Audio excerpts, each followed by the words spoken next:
tem uma diferenciação clássica no marxismo que o Valério sabe e o Requião sabe. Uma coisa é o governo e outra coisa é o Estado. O governo e o poder, na diferenciação leninista, né, clássica. Então, a classe dominante está no poder, com todos os governos. Em todos os governos. Ela domina a cena, e cada vez de maneira mais confortável. A segunda é algo mais concreto, digamos. O Valério postula que há uma divisão nas classes dominantes. Eu postulo ao contrário, que há uma coesão burguesa. A divisão eleitoral só existe. Vou dar um exemplo claro que o Requião e o Valério conhecem, tu também, Anderson.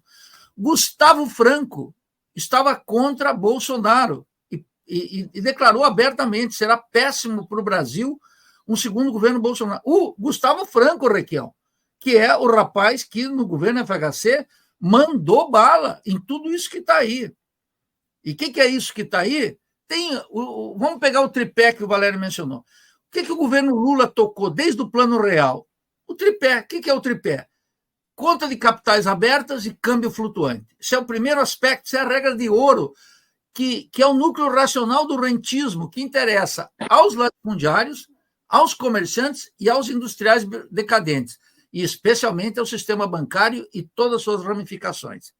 Então, câmbio flutuante, conta de capital aberta, num país periférico, isso é um desastre. Resta o quê? Esperar um fluxo de investimento externo. Para isso, o governo atua desde 94 com taxa de juros elevadas, como uma forma de atração de capitais. E a outra são as privatizações. As privatizações, só que na modalidade de privatizações, como já ensinou lá nos anos 50, nos 60, o meu amigo André Gunderfrank, quando entra para sair. As remessas são sempre superiores ao que entra. Esse é o problema do capital externo. É grave, né? E, segundo, o governo atado, Anderson, a uma taxa de inflação absurda. Qual era o problema de nós, o Conselho Monetário Nacional, decidir que a taxa de inflação seria 6 ou até 6,5? Qual é o problema? Nenhum problema. Nenhum. Nem me venham com essa história que nós estamos com pleno emprego, capacidade ociosa zero e que, portanto, qualquer pressão geraria uma pressão inflacionária nos preços terríveis.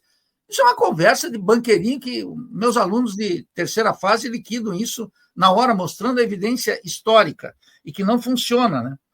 E o terceiro, que o Lula sempre teve a pegada em todo o seu governo, praticou superávit fiscais. Os 14 anos de governo petista, 13 são de superávit fiscais.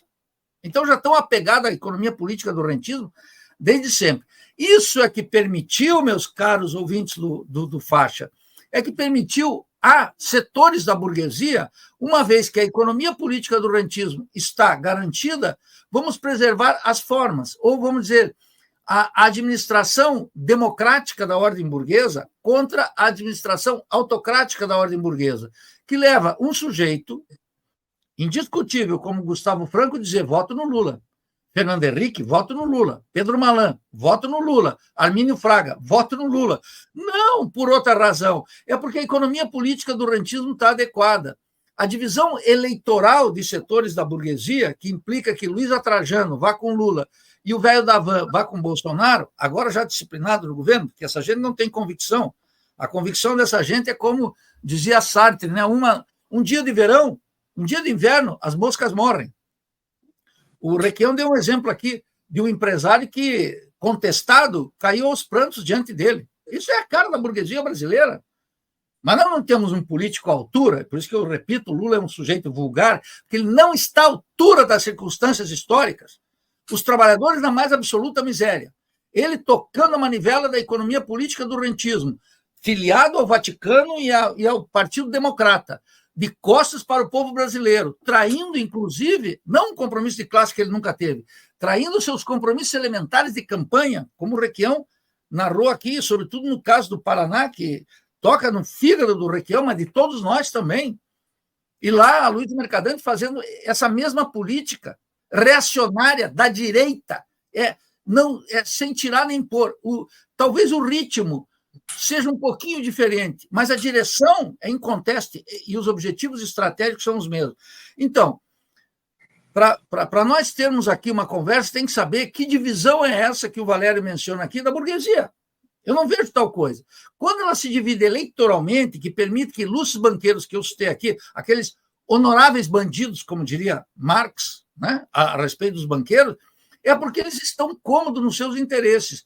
Como Lula, Haddad, Galípolo e mais uma bola de cretinos, banqueiros de quinta categoria, é porque eles estão cômodos, seus interesses não serão tocados.